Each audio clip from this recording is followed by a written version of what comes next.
Okay, hi, thank you everyone. I'm so excited to be here and also admittedly a little bit nervous or a lot bit nervous.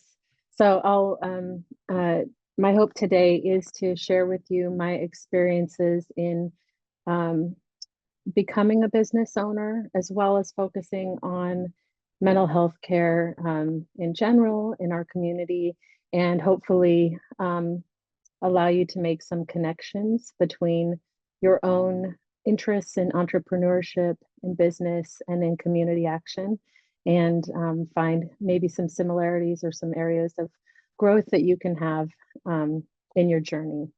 Okay, so as I mentioned, my hopeful intentions for today are to really focus on a couple of things that we can learn through. As I thought about this and talked about this project with Paige, a few things came up that I felt were important to discuss. One is that I shared in our discussion that my path to being a business owner was very winding. And that can be really fun and engaging. And it can also be really challenging to kind of keep yourself going when when you're considering how other people might see your work, or when people are giving you feedback or sharing what your journey looks like. So one of the things that's kind of kept me going through my business is remembering that there are many paths that can lead to the same direction or lead to the same destination. So that's kept me going as as I began my career, and then as it kept moving forward to the point where I actually opened my business. Another hopeful intention that I have for today is to spread the message of psychological flexibility, that translates into success in life, in work, and in mental health. So, psychological flexibility, I did share some pre-reading on that. So if anyone had an opportunity to read that article, you'll be a little bit ahead of the game on this in knowing what we're talking about there. And then the third piece that really showed up for me as I thought about this conversation today was kind of what motivates me and what drives me to do what I'm doing. And I'll share a little bit more about that as I share my story. But one aspect of that is that in my journey, the question that kept coming up for me is how to, with what I'm seeing related to mental health in my community and the challenges that it brings up for people and the pain that it causes. Um, how can I uplift my community, and how can I be a force for change and positive change in my community? And so those are some of the intentions that I have in sharing today, and that maybe you'll see yourself in part of this, and um, or you'll see some things that can inspire you to reflect and on your own journey. Um, so I like to share a little bit of kind of the beginning of my path and how I got to where I am. So when I went to school, I went to a lot of schools, and as I prepared for this lecture, I watched a lot of other presenters share that they also had quite a varied path, that many people go to a variety of schools, maybe study a variety of subjects, and have a lot of different jobs before you embark on the business or the passion that you're going to pursue as your career. And that was true for me too. As I share the stories that I'm going to share today, um, a couple of things that come up for me that I want to say up front. Um, Sometimes I'm going to probably say some things or use some words that are true to the time when I was experiencing them, and they may not translate to current times. In an effort to be concise, I'm not going to over explain them, but I'll use the words kind of chronologically in time. So I may say some things um, that don't sit well with how we see mental health nowadays, but they are the terms that were used in the time when I was beginning my career. Um, my intention is to grow and to be vulnerable, and with that comes areas of blindness and also potential harm or potential offense. And it's not my intention to offend anyone, but I do want to acknowledge that my views and my perspectives come from my own experience. I'm constantly changing and growing. And if there are things that do come up, um, I encourage you to notice those things in yourself, maybe the feelings that you have or the thoughts that you have around that. And also, we'll all give each other space to grow and learn. And I'm open to constructive conversation if there's something that I've missed in the way that I speak. My hope is to be as intentional and supportive as possible in sharing my story. So my story began really with kind of my interest in mental health and well-being in college. I planned to go to school, and my interest was in journalism. When I started school, I loved writing. I've always been a writer from a very young age. And I applied to school at Brigham Young University. It was the school that my parents went to. It was the school that I pretty much the only school I considered going to. And so I started my academic career at Brigham Young University. Um, there were some really positive experiences there. One of the things that I really loved about the school, the environment was, and as you came onto campus, there were these signs that welcomed you that said, enter to learn, go forth to serve. And that stuck with me as one of the values that I hold today. Another of the signs as you entered campus was, if I can remember it off the top of my head, well, I can't remember it, so we'll let that one go. But the signs were motivating and also kind of welcoming academic interest um, and really a service leader attitude, I think, committed to community and to engaging. Um, I went to BYU for a year, and during that year is when I took a psychology class as part of my general education. And one of the requirements of that class was to volunteer at the state hospital that was located just a few miles away. At the time, I still planned on being a journalist. And I struggled with that in the idea that I was also supposed to be a mother and a wife and have these other duties in life. Um, So I went to volunteer at the state hospital, and the activity that I volunteered with to gain experiential training in this general education course was going to a dance with people who were admitted to the hospital. And this is a state hospital in 1998. And so what it looked like at that point was there were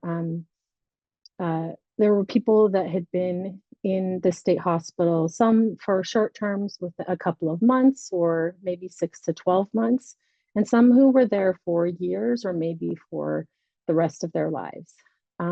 As a young new student and knowing nothing about mental health, I was intrigued, and my perspective of what a hospital was and who was in a hospital was pretty much limited to what I had seen in movies and on TV. So there was a lot of misperceptions that I had about it.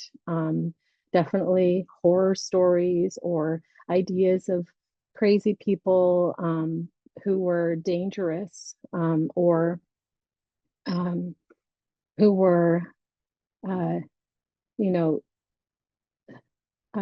had illnesses that were unhealable, unrecoverable, and really difficult. Um, I went to this dance and had the best time. I always loved dancing, and I really enjoyed being in this environment and seeing people who were having such a wonderful time just engaging, dancing with the fast dances, dancing slow dances. And I realized that what I liked about that experience was in slow dancing with people, you get an opportunity to talk one-on-one for about 3 to 5 minutes about who they are and their experiences and get to know them a little. And the other piece of it that I really liked and I've always liked about dancing is that you're holding someone. You're holding their hand or your arms are around them and you get to really be close with someone and talk to them and get to know them. So this volunteer experience, I think I did it a couple of times throughout the semester. I enjoyed the experience so much. It just was such a different perspective of mental illness and mental health than I had ever seen. And so I actually ended up getting a job there and changing my degree to psychology. Um, I During that time, I finished my education, or I went through some of my education as I worked at the state hospital, and I experienced what it looks like to engage as a healthcare worker in a long-term mental health facility. At the time, again, I had little experience, and so I was really just gaining experience and kind of doing what I had seen done, and also wondering as I got to know my patients and as I got to know the workers in the system, um, what could be done differently. Because even at that time, 26 years ago, it didn't. I didn't like it. I didn't like what I was seeing, and it didn't seem okay or healthy to have people sort of committed to a space where they didn't get to live full and complete and authentic lives. And I also saw a lot of kind of repetitive trauma. So people who were experiencing mental health concerns and then having trauma added to that and added to that through the experiences that were happening there in the facility. Um, not not not anything that wasn't normal at the time, but things that were nonetheless traumatic and really didn't sit well with me.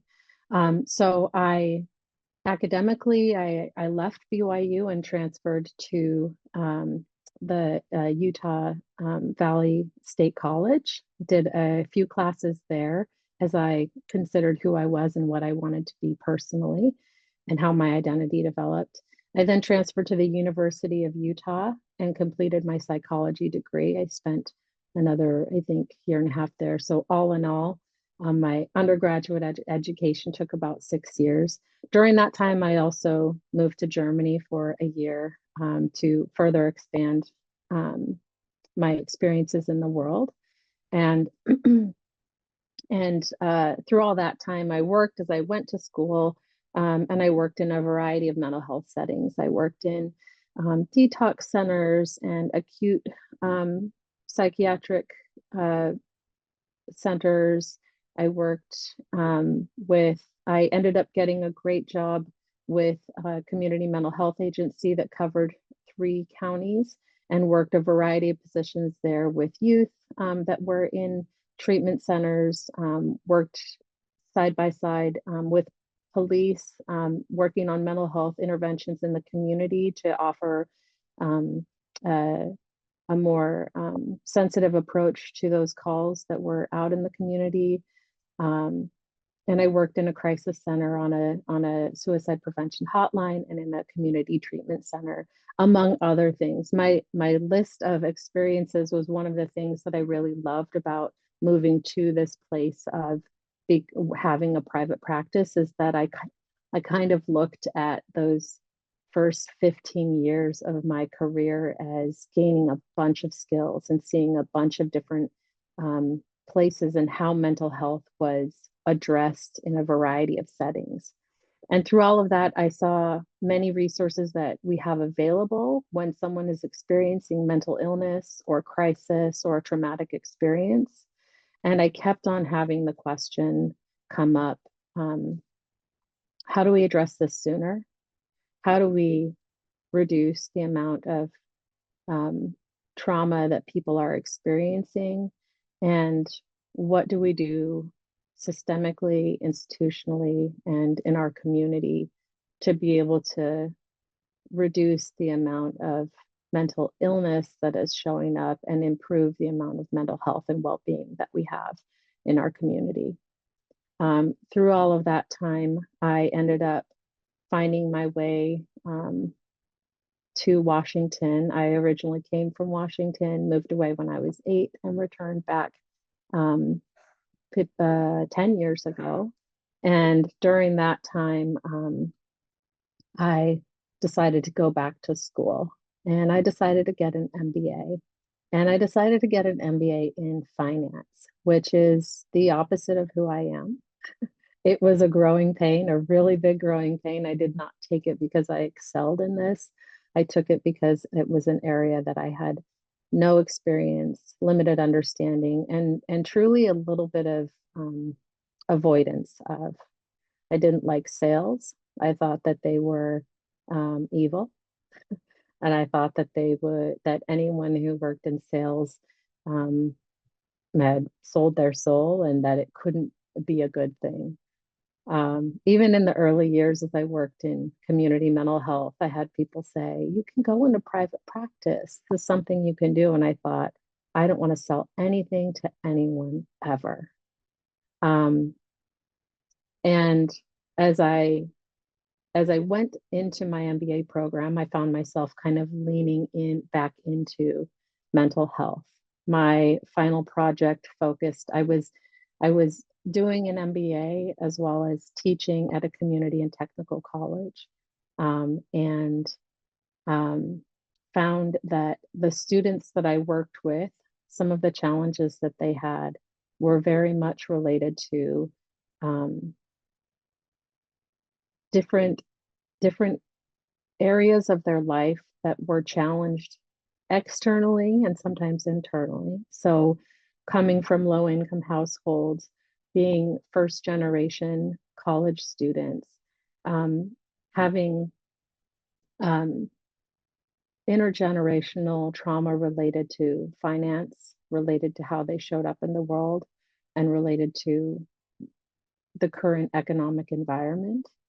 And so I did my final thesis of my MBA on how we can work as a community to increase financial literacy and elevate our entire community to a standard of financial care that allows people to have the assets and the resources that they need to to move around in the world without having that added worry and added stress in their lives.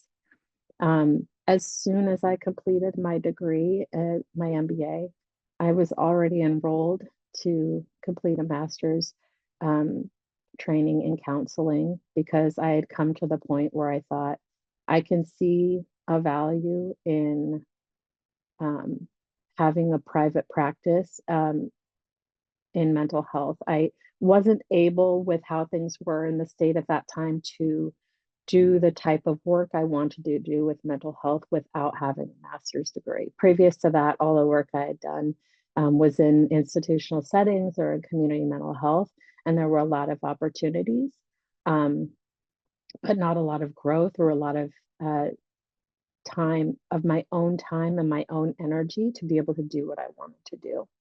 And so I went back immediately and got my master's in counseling. At that time, uh, as I was finishing my education and going through internship, we had a global pandemic. And it was right when I was opening my business, right when I was opening my private practice. And the information that I heard from others was, well, that what a hard time to open a practice, and also what a great time to open a business. Not wrong on either account.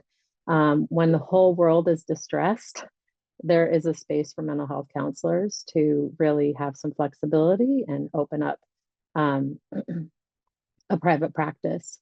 There were a lot of growing pains during that time, though, too, because my vision and my idea of what a private practice was that we meet in person, face to face, for therapy, and that was a pretty important and meaningful piece of the therapeutic container. And so, uh, as a business owner, the startup costs were a lot smaller, but as a therapist, I felt that there was a lot missing in what I had envisioned. my business and my practice to be. Um, so I went through kind of those growing pains with a bit of excitement that it would be easier to open my practice than I had thought, especially with more people being interested in receiving mental health services or therapy services. Um, but it would also be challenging because I had to navigate how to be a therapist online, and that felt really limiting to me. Um, another another thing I think that showed up for me around that time was I'd spent the previous 20 years in the mental health world, where there was a huge stigma about what it meant to seek counseling and what it meant to engage in therapy. Um, I was so frustrated over those 2 decades of thinking, like, when are people going to realize how important therapy is, how important mental health care is? When is this going to be accepted? And unfortunately, I think the pandemic introduced the idea and normalized therapy as a way of coping and as a necessary thing at certain times in our lives. Um, so I think for the past 5 years, what I've seen is that there's a lot more acceptance and understanding for therapy and mental health care. There's a lot more wellness focused approach, preventative and proactive mental health care. And with all of the acceptance that we've seen in the past 5 years, there's still a huge need and a huge limit to access and large systemic and institutional challenges to receiving and providing mental health care in our society. So I opened my private practice. I offered very low rates um, for the first year and a half of my practice during the pandemic.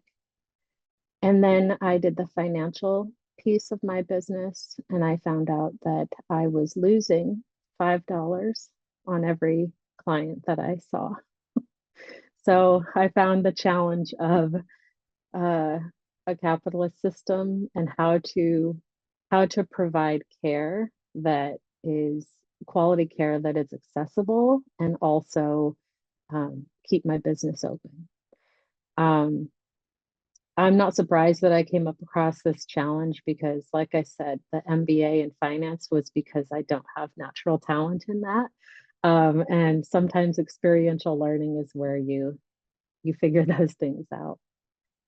So I did adjust my practice, and I've done a variety of things to try to open up access while also maintaining a profitable private practice. And so what I've done in my work is try to uh, offer opportunities for mental health care access and information, such as situations like this, where I get to talk openly in different environments and provide information and resources that hopefully are supportive. And then work with advocacy and community agencies to offer care to people who are not able to afford private practice rates, and then offer a scaling of services that also allows for people to access mental health care in a way that they need, in a way that they want, and in a way that is going to work for them individually. So that is most of my history up through today, a limited version of it. The other piece that was important to me as I watched kind of how the world has been shaped and how things have especially evolved in the past 5 years is that I felt that it was important to be present in uncomfortable spaces. Um, I think social media and our current world dynamic allows a lot of opportunity for us to be in spaces where we are in echo chambers or we're siloed on our opinions.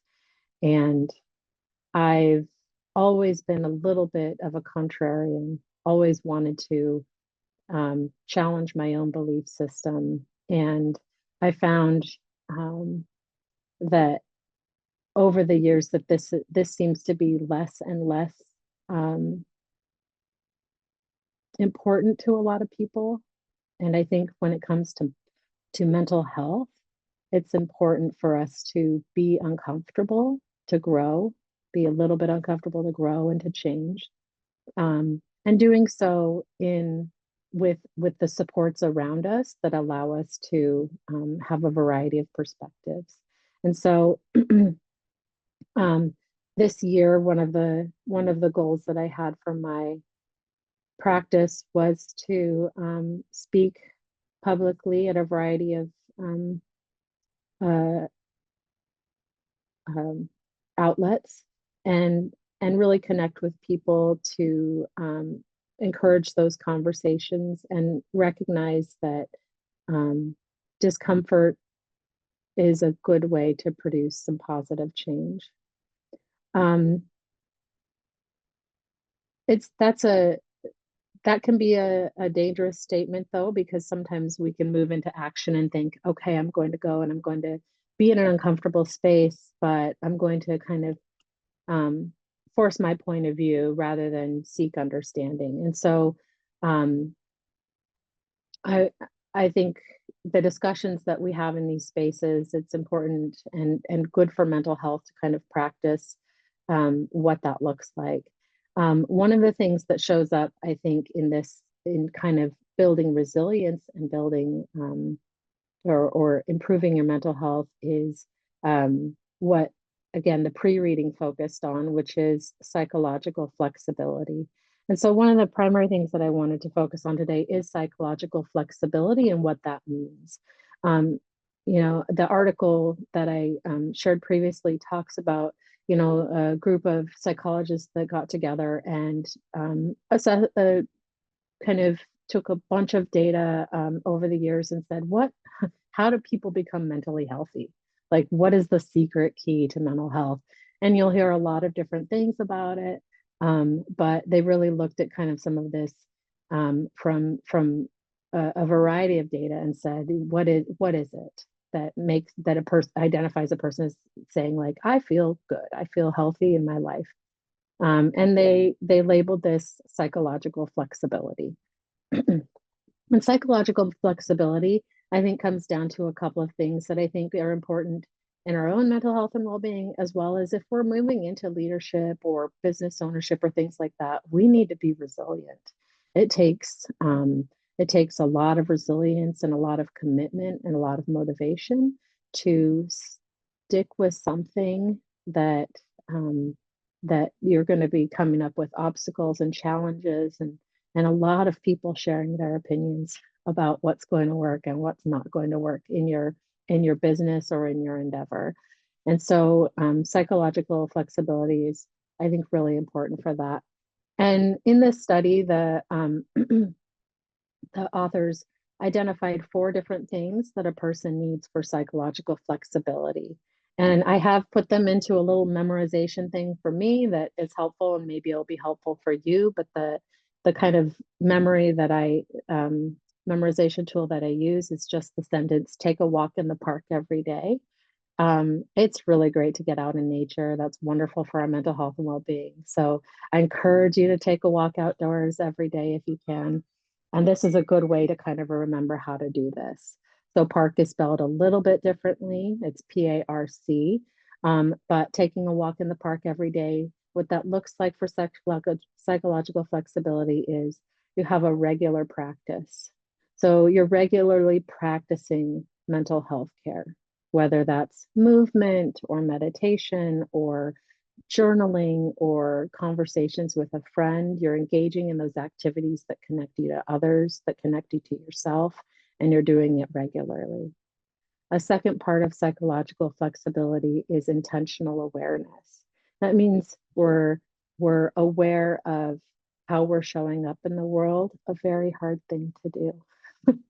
And we're also aware of the environment that we're in and how much control or really lack of control we have over those things and kind of what our locus of control is versus how we move in spaces where we don't have control over those things. The, the third aspect is self-reflection. Also, some easy for some, very challenging for others, but how do we reflect on the way that we're showing up in the world? How do we reflect on how our day went, what we want our day to be, what we want our place in the world to be? And then fourth, our commitment to growth and change. So really doing this activity in a committed way, saying this is important to me and this is going to keep me moving and motivated. So psychological flexibility improves our mental health, and it is through practice, awareness, self-reflection, and commitment that we can engage in that, in psychological flexibility, that we can attain that. And again, by taking a walk in the park every day and doing those activities. The final piece that I wanted to talk about, and as I mentioned in the beginning, the the pieces that I wanted to share with you and my hopeful intentions for today, is focusing on our community and what a mentally healthy community looks like, and how we are part of creating a mentally healthy community. And so the kind of key points that showed up for me in this is that mental health is contagious. I'm going to say that one more time. Mental health is contagious. And what I mean by that is that positive, happy, fulfilling mental health is contagious, and so is mental illness. If we are engaging in our own self-care, if we are focusing on building supportive relationships with the people around us, if we are attempting to understand those that are different from us, we are spreading through a ripple effect and a reciprocal engagement, mentally healthy communities. If we are struggling with feeling accepted, feeling a sense of belonging, feeling a sense of purpose or meaning, feeling isolated or alone, or if we are intentionally or intentionally creating those spaces for other people, we are creating a community of mental illness. And so it's a small but really powerful piece of mental health and wellness, is that it is contagious, and that we do have some power and control over how we engage with that in the world. Everyone in our community matters. As I walk through my community and I see different people trying not to judge who they are or where they've come from or what their stories are, I also try to see who they are and where they've come from and what they're coming up against, and have that kind of impact how I see the world and how I can bring mental health into my community. Every engagement has an impact. And again, every engagement has an impact. We can't always control, and rarely can we control, how people perceive what we share, but we can know that when we're out in the world, or even when we're in our own spaces by ourselves, how we engage with ourselves and how we engage with others creates an impact, and we can have some intention around that when we're mentally healthy. Nobody's perfect, and that's okay. We're all learning and we're all growing.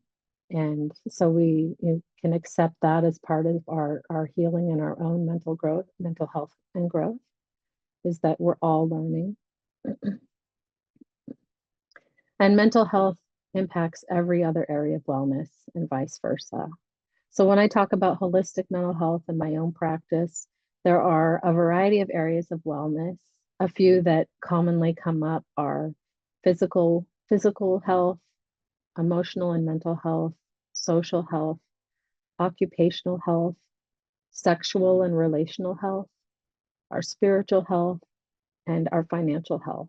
All of those are areas of wellness, and they're also parts of our identities. And so our mental health impacts each of those areas, and each of those areas impacts our mental health. That's why some of the activities, if any of you are engaged in therapy or have participated in any therapeutic spaces. You know, I commonly get asked questions by people about, oh, my therapist told me to journal. My therapist told me to take a walk. My therapist told me to take deep breaths. Do those things really work? And they absolutely do, but they can be hard to practice, but they do impact our mental health, our holistic mental health, and can be important tools to use to be mentally healthy as we pursue our businesses and our lives and our relationships. Your business and your mental health are connected, so take care. Take care of recognizing that business endeavors and being an entrepreneur can create burnout and stress and exhaustion. It can also create excitement and drive and motivation. And we can't have one without the other. So it's important to lean into taking care of your mental health as you focus on the passions that you have to change the world that you live in. As I wrap up today, I just want to share again the hopeful intentions that I had today for you, that there are many paths that lead to the same destination. My path to opening my private practice is not the same as anyone else's. And from the feedback I've heard from others, they didn't always see the vision that I had.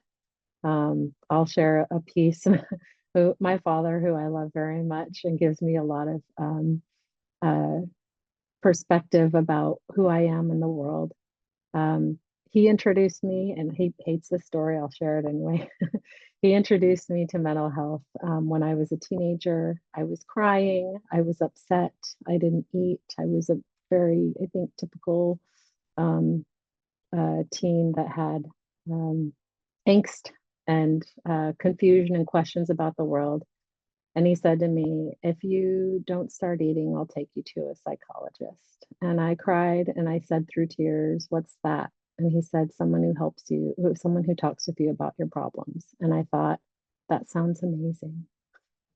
And I did not know, but that was the seed that was planted to have me take the career path that I chose. And later on, he said to me, and I love him, and these are tiny moments where he poked me in a way that I responded as a contrarian. He said to me later, it's nice to see that you finally found a place through all the whining that you did in your career. And I thought, oh, he didn't know that I was intentionally doing this. That what looks to someone else like hopping from job to job and going from study to study was me trying to get a really broad toolkit to be able to do the work that I've always felt like I wanted to do. And that is to be a mental health counselor and to have my own business. Again, didn't know it would be my own business, ended up being the path that I wanted to take to do what I want to do. So I did have a link to share, which maybe I'll try to just put in the chat, but you can find me on social media. I'm not very good at it. My website is also not very good. Areas of growth I'm leaning into, but I believe that typically what I've tried to do is on social media is at Heal Grow Connect is where you'll find me. And my website, my business name, if you make a business name, think very much about how people are going to say that, because HGCM makes sense to me and it is a mouthful and it doesn't make a lot of sense to other people. But I've also created a website that is counselinginwashington.com. It's a little bit easier to remember and search than my hgcmtherapy.com. And I would love to connect with each of you if you have interest. I hope that I've left some time for questions if anyone has any. And I hope that this has been useful for you today. Thank you so much for having me here. I have some questions, but I'm going to pause to see if there are any questions from our audience and from the students that brought questions, that submitted questions through Canvas. I'm going to encourage you to ask those now. I can ask one just while people are getting their questions together. Katie, as a contrarian, what would you say to someone who maybe owns their own business, doesn't have health insurance, wants to do therapy? Is private practice an option? Can you go to therapy without health insurance? What are some of the options that a business owner might have for accessing mental health care? Okay. Yeah, that is a good question and one I come up with a lot and one that that I'll be honest, it is a huge challenge. And one that therapists are aware of and we are advocating for. And it is a deep, deep systemic challenge with insurance and mental health care and affordability in today's world. So it really, as a business owner without health insurance, um, I'll raise my hand there. That's me right now, and um, I I believe in the value of therapy, and I know that it's taken me a long time to get to this place to understand the benefits that come um, from really investing a portion of my time, energy, and maybe sometimes limited finances into that part of my health and well-being. Um, I pay out of pocket for my therapy, and it's not a small amount. And so my encouragement to people is that there are a variety of things that you can do. Um, some are affordable, some are a shift in your budget, and some are looking at the different resources available to you. So it's hard to answer that question as a kind of a one-off because individual circumstances matter, individual reasons for therapy, as well as um, the resources that you have and kind of what you're working towards. But what I would say with that is um, there are a lot of free or reduced options for therapeutic services. Some of them they're not the same as one-to-one therapy, right? We'll acknowledge that one-to-one therapy is something that is unique in of itself. But one-to-one therapy isn't, even though it's become very popularized, it is not the solution, the only way to achieve your mental health goals. In fact, group therapy is a much more affordable option, and also when we look at research, it's actually a really, really beneficial option that that a lot of people don't quite buy into yet. And I'm still hopeful that people will start to see how beneficial that is as a resource. But I would encourage people to, if you need one-to-one therapy, look for therapy that is within your price range if you can. There are a number of resources, such as Open Path Collective, that offer reduced rates for therapy. There are sometimes EAP services, which if you're your own business owner, you may not have access to that, but there may also be other resources in some of the insurance um, programs where you can get kind of what you need for that. Um, Group therapy is a wonderful, affordable option for that, and there are more and more of those resources popping up.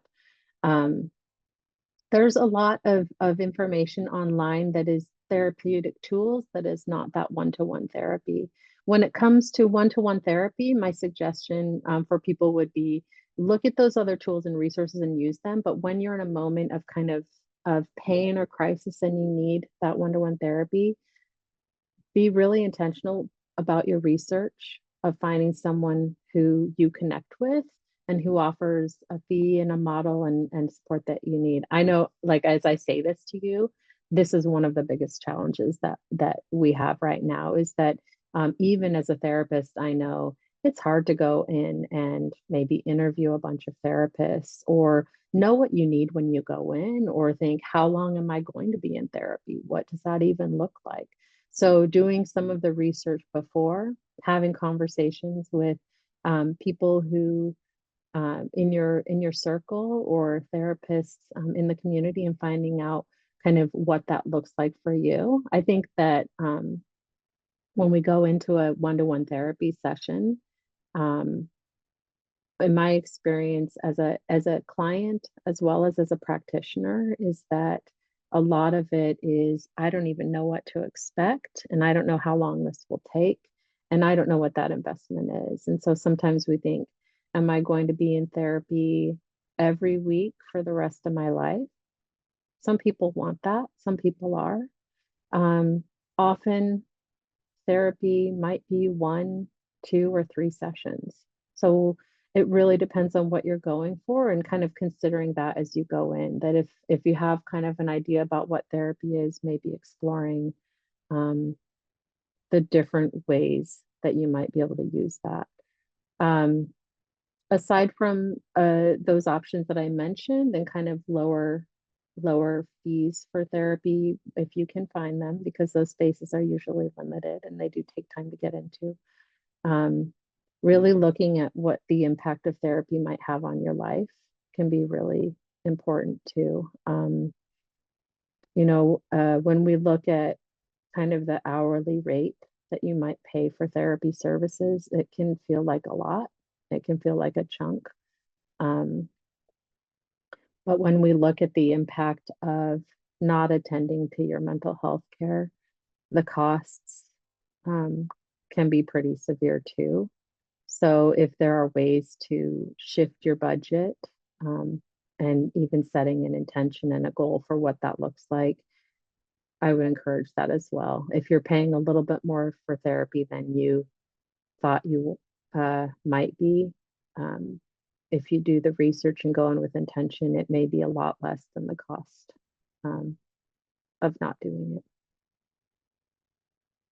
Thanks, Katie. I'll also just mention for Evergreen students, you have free mental health services available to you while you're at Evergreen. So I will just say from my own experience, when I was in college, both undergraduate and graduate, I did not take advantage of those services, and it really affected me and continues to affect me to this day. And so I really do encourage you, you've got resources available to you as Evergreen students. Please, please, please do use them. And if you need any information on getting connected to those, please just send me an email or send Paige an email. I'm going to ask a question in the chat. So the next question that came to the chat is, what is the hardest part about owning a psychotherapy practice? Okay. Before I answer that question, I do want to say, yes, I used those resources as a student, and whenever EAP was available to me, those are benefits of what part of the organization that you're involved with. So that can show up as well in church or social settings as well. There are quite a few places for free or reduced therapy. So even not students, even people in the community, if many colleges have counseling centers. I think uh, South Puget Sound might have one. Um, uh, there are others in the area, but there are usually reduced fee places too. And those, you are getting therapy from a student, but I have used those resources and they were wonderful and meaningful and stopped some of potential trauma in its tracks. So yeah, I totally agree with that. I think the question was, what are the challenges, some of the biggest challenges of being a private practice therapist? Yeah, owning your own, private therapy. I think the challenges, the ones that come up really, I think for any therapist, but especially in private practice, is risk assessment. And I think that's true for any business, but in therapy, we have a high level of ethical and legal standards to follow. And as a private practice owner in therapy, that can feel especially big. So I think I've had to do my own work on that and understand how to feel safe in that setting and limit the risks that show up. I think the other piece that I've seen from colleagues and that I've really tried to work with in my own network is it can be very isolating. So as a therapist, I can decide to only see certain people. And this is something I'm going to share that's shown up a lot. That was a challenge for me, is I found in my training and in my early work experience that there was an idea among therapists, especially in private practice, to just say, I don't see people who are suicidal, or I don't see people who have this mental health condition. And as someone who worked on a suicide prevention hotline and crisis center in hospitals, what I know is you cannot screen that out. You cannot screen out the potential that suicidality or self-harm or any other symptom may show up at some time. So that can be a very scary thing for therapists in private practice. And one thing that I've done, and I think this can translate outside of therapy, is I invest heavily in consultation groups. I've hosted a consultation group for therapists who have clients on their caseloads who struggle with self-harm or suicidality, because I want our therapist community to not think that they can screen that out, but to feel supported when that shows up in their office.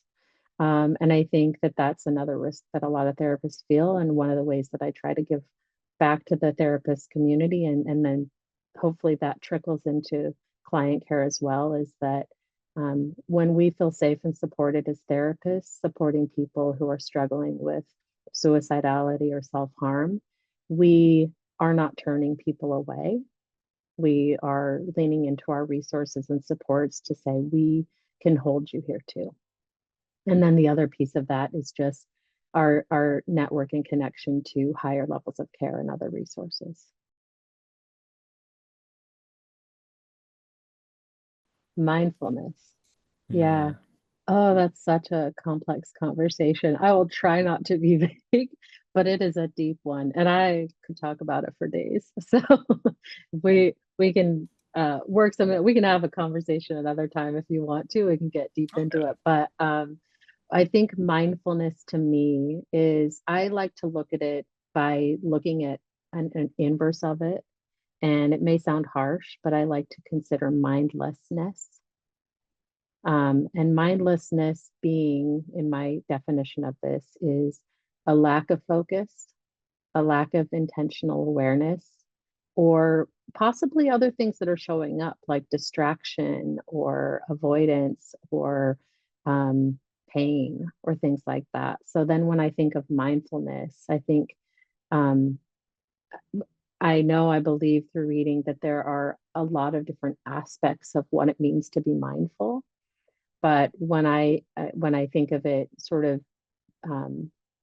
basically, it's that intentional awareness of um, of who you are in the world and how you engage. And I hate not having the name on the. I cannot remember the name of the person, because it is a big person in mental health, an historic person. But one of the things that they described about therapy in general, and I think this applies to mindfulness, is that it is the space between a stimulus and the response is where that mindfulness and where that mental health is occurring. So we can be very reactive, especially when we're emotionally triggered or feeling those big feels.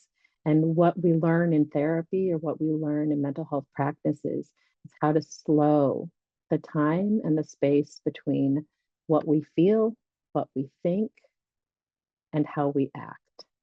And I think that that is really embodies what mindfulness is as well, slowing that down a bit.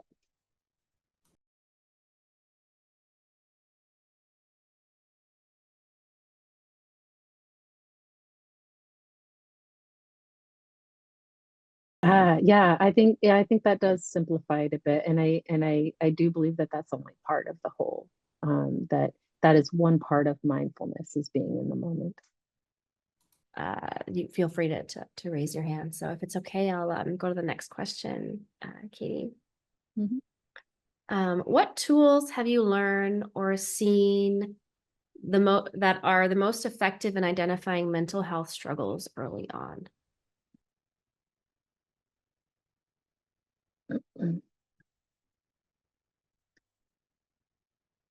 Okay, so what tools are what was the word?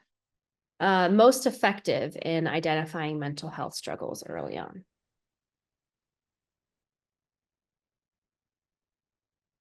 Oh, I feel like that's such a hard question to answer because I want to be so much more preventative than identifying mental health struggles early on. Like my my passion is that we are so intentional about our mental health and well-being that those struggles don't show up. But I think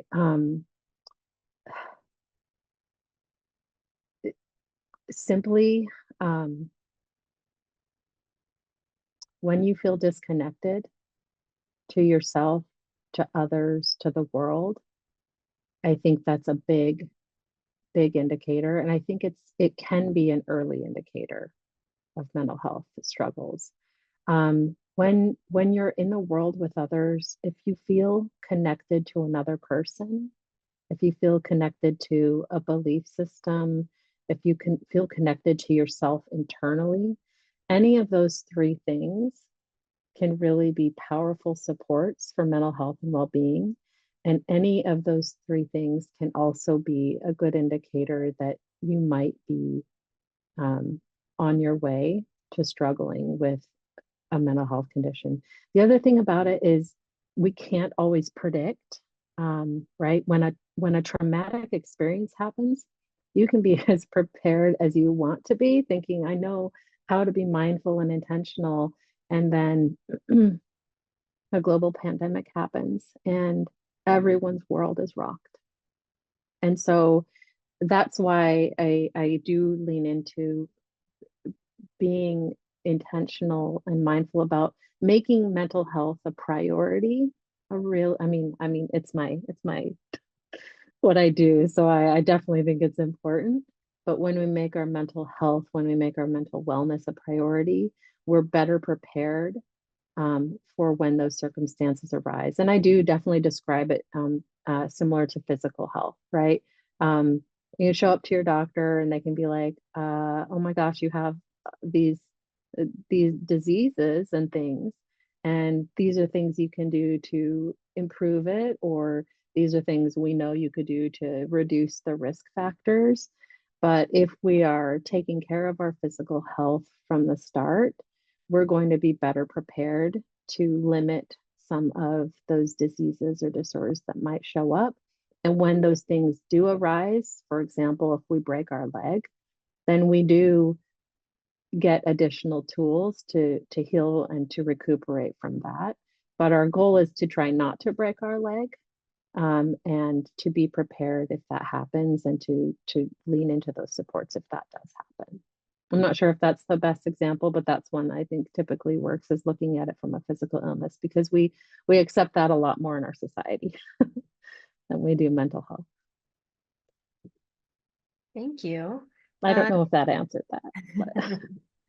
But. Next question. Are there particular strategies or approaches you found effective in providing holistic mental health counseling while also managing the business side of your practice?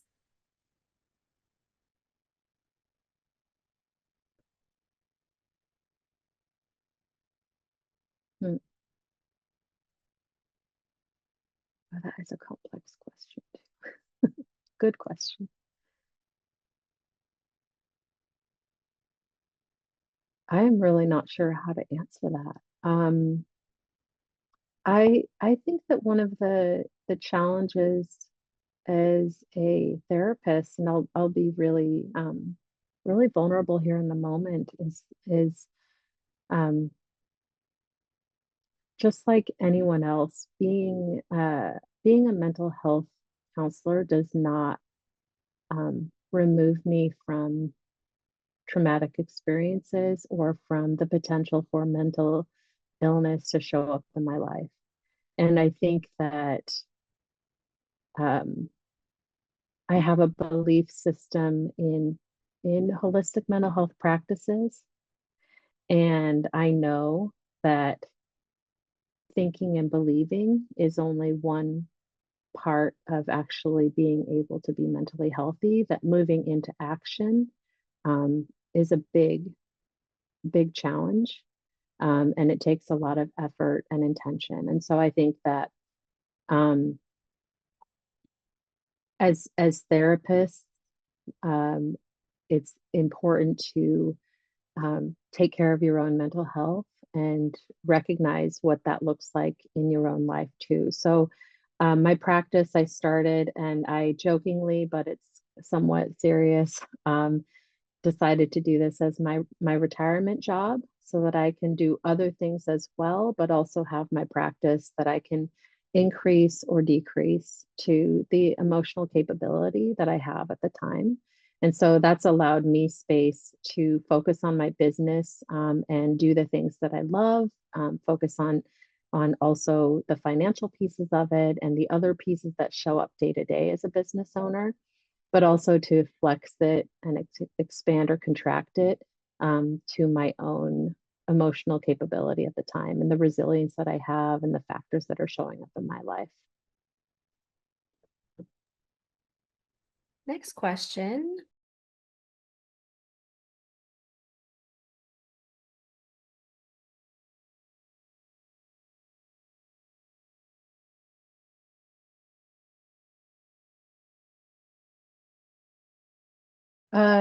Do or don't do in relation to what?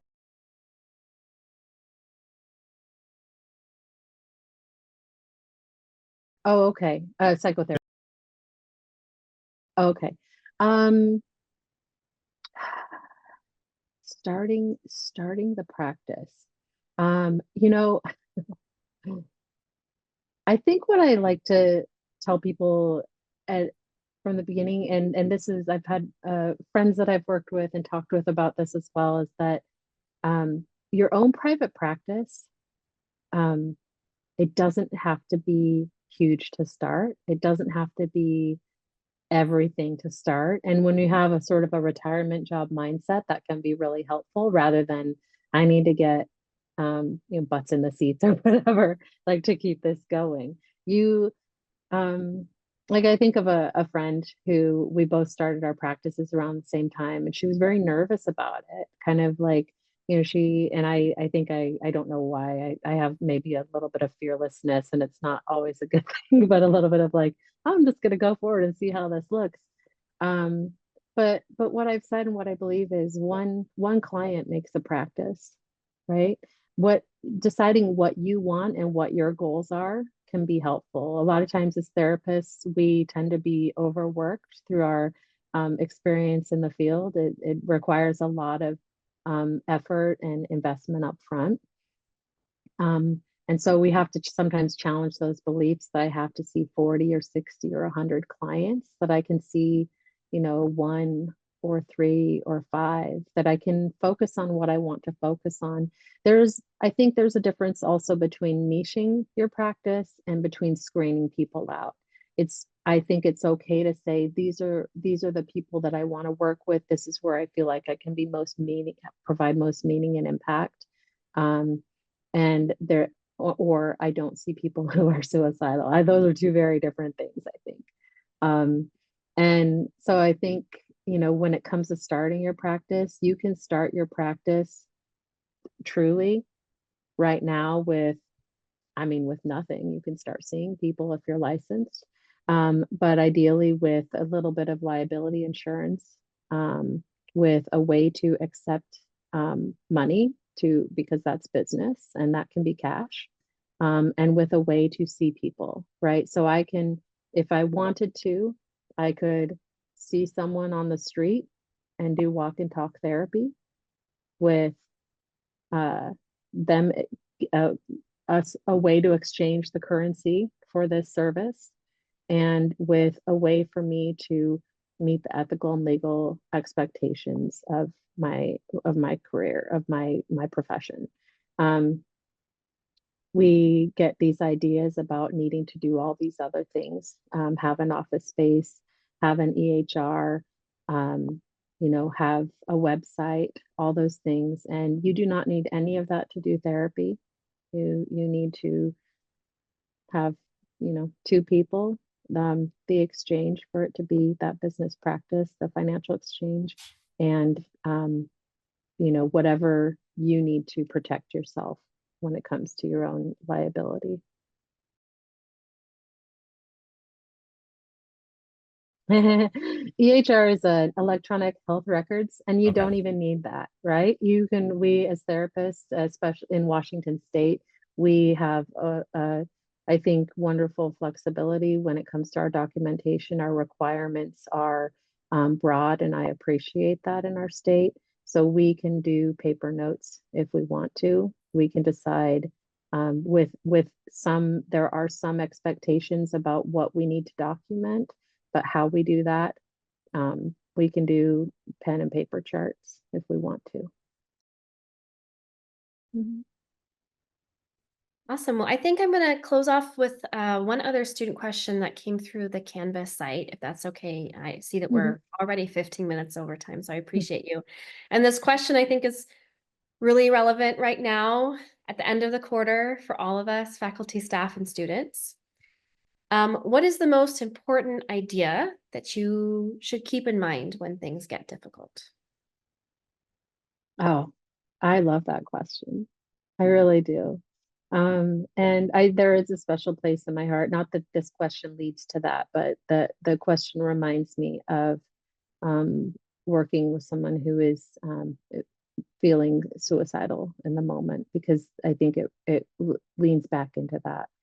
But the one thing that I think that you can do, that I think can be really helpful, I can't say just one, okay? I'm gonna say like three, is recognize that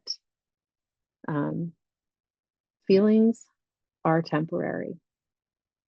They feel big, they feel overwhelming.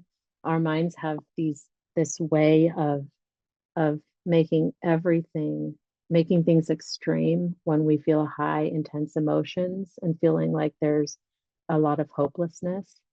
But knowing that feelings are temporary and that our beliefs and thoughts attached to those feelings change as well can be a really powerful tool. And it's one that I use regularly with clients when they're struggling. And the other piece of that, because it is hard to do that on your own when you're by yourself in that moment, is having that other person there with you to be that reality check or to be that support for that. So that's one thing that I think is really powerful about the therapeutic relationship, is that you have a relationship with someone else, and you don't need this in a therapy setting. You can have this with friends and family too. But when you have someone else who you're able to check in with and who's able to lovingly, caringly, supportively challenge that belief in the moment, that can be really powerful to move you through that experience and back into a feeling of wellness. All right, I think with those wise words, we're going to bring the session to a close. Again, I would just want to give everyone a chance to send thanks and gratitudes in the chat, emojis. Katie, thank you so much for being with us today, for taking the extra time and care to answer all of our extra questions. We all really appreciate it. Yeah, thank you so much. And definitely I am a person who is in the moment, and I have a lot going on, and I do get distracted in today's world. But I live here in Olympia, and I want to connect with my community. And I hope that if you see me out, or if you want to connect further, that you'll reach out to me through my website or on the street and say, hey, I saw you, or I want to talk to you, and I hope to be part of that in my community. So I look forward to seeing you all out in the world. Thank you. Thank you, Katie. Thank you so much.